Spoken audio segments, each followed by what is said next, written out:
falando sobre o quanto esse feedback que a gente dá hoje, que é um feedback muito voltado para os seus gaps. Muito, muito, muito. E que, assim, no fim, psicologicamente, aquilo não te ajuda Não. coisa nenhuma aí para frente. Ponto. Olha só.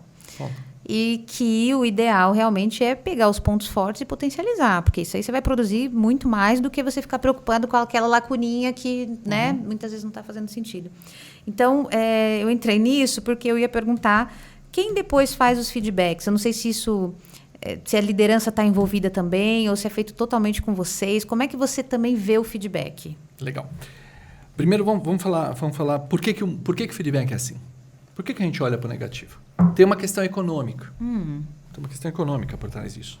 E psicológica também, né? Porque Sempre. a perda dói mais do que... Sempre. A perda de R$10 dói mais do que o ganho de R$100. Pensa você mesmo. Quanto tempo você demora para esquecer um elogio e quanto tempo você demora para esquecer uma porrada? Fantástico. A porrada gruda. É verdade. Porque é um mecanismo de defesa, né? Nós só estamos aqui porque o nosso ancestral da caverna, ele aprendeu com os erros. Quando ele se machucava, ele não fazia de novo.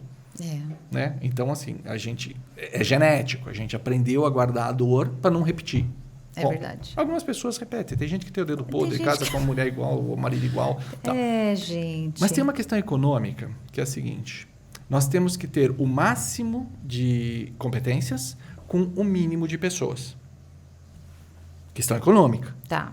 Imagine, num mundo perfeito, onde ninguém ganhasse salário, que eu tenho uma pessoa que é excelente em falar. Então, eu tenho o cara só para falar. Eu tenho outro que é excelente em desenhar. Eu tenho o cara só para desenhar. Eu tenho outro que é excelente só para criticar. Aqui já são 3 salários. Eu tenho outro que é excelente para planejar. Tenho 4.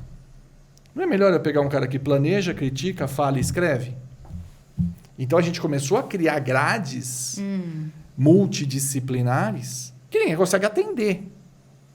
E aí vem o feedback do negativo. Você tem que desenvolver isso, porque isso está faltando na minha expectativa do que é um cara perfeito. Então, tem um conceito econômico por trás do feedback ruim. Ponto. Está aqui. Segundo, lembra que foi do mito do esforço?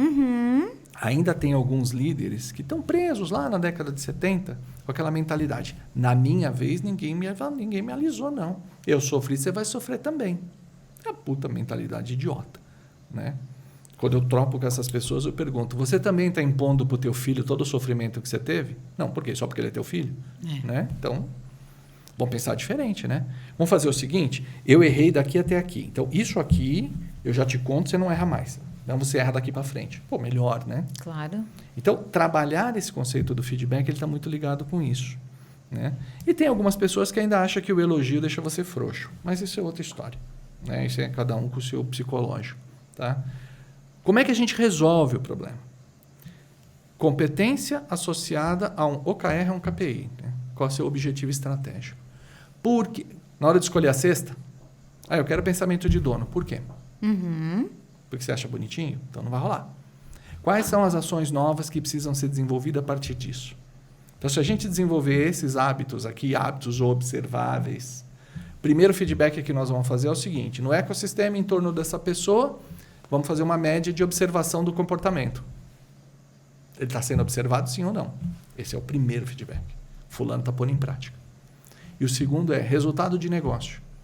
Para cada tostão investido em desenvolvimento, quanto está trazendo de resultado. Sem essas duas figuras, não adianta você dar feedback. Feedback é achômetro. E aí nós temos que abrir uma discussão que muita gente não está pronta. Não gosto de você, mas você traz resultado. A gente não está pronto para essa discussão. Você é ético, você traz resultado, está tudo. Eu simplesmente não gosto de você. E a gente não está pronto para discutir isso. E eu não gosto de você porque talvez você seja tudo aquilo que eu queria ser e não tive coragem. Né? E aí, como é que a gente faz? Né? Eu não gosto da sua liberdade.